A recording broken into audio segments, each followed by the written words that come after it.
think at some point in time we would reach a stage where we can get into accurate predictions, and these findings would be the baby steps of it.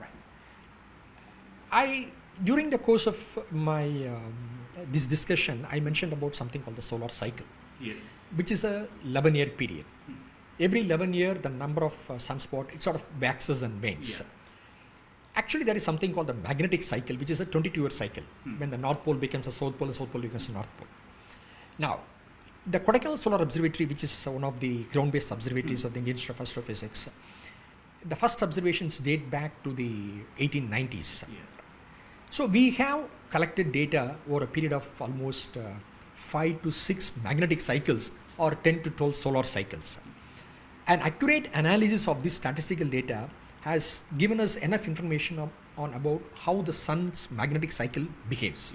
In a similar manner, when we talk about the understanding of these violent eruptions on the sun, and which one of them is going to come towards the earth, which one of them is going to give rise to a disturbance in near earth space, the first thing is we need a statistical database. This is the first time it is being attempted. And the proposed lifetime of this Aditya L1 mission is 5 years, but given by the past experience, it is very much expected that it can go very well beyond the 5 years.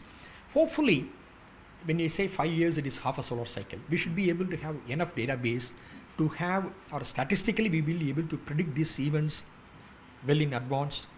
And from there, first thing is we need to understand why these events are happening.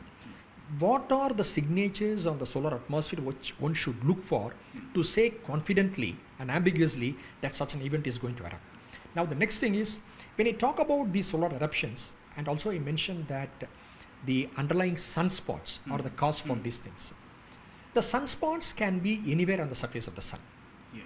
It can be near the limb of the sun, that's the edge of the photosphere, or it can be near the disk of the sun, center of the disk of the sun also. When a sunspot is at the limb of the sun, and because of the magnetic field changes, it gives rise to a CME, that CME is primarily in the sky plane. On the contrary, if there is a sunspot near the center of the sun's disk, if it decides to erupt because the magnetic field changes, what happens is that the eruption is going to travel straight along the sun-earth line. So the point here is, those sunspots which are near the center of the solar disk, they are potentially more geo-effective. Right. So now we need to monitor that particular database of those sunspots which are near the sun surface, whether the size of the sunspot is important, whether the appearance of a sunspot of a new polarity by the side of an existing sunspot is important. All these things, as we know, that we need a statistical data set, which hopefully at the end of these 5 years, or touch wood, if it goes beyond the 5 years also, we should have enough statistical data to come out with a better understanding of what we are as on date. So you've deciphered the whole mission for viewers and common people like us. Hopefully, we'll get some great insights, exciting times for you. Thank you for speaking to CNN News 18, sir.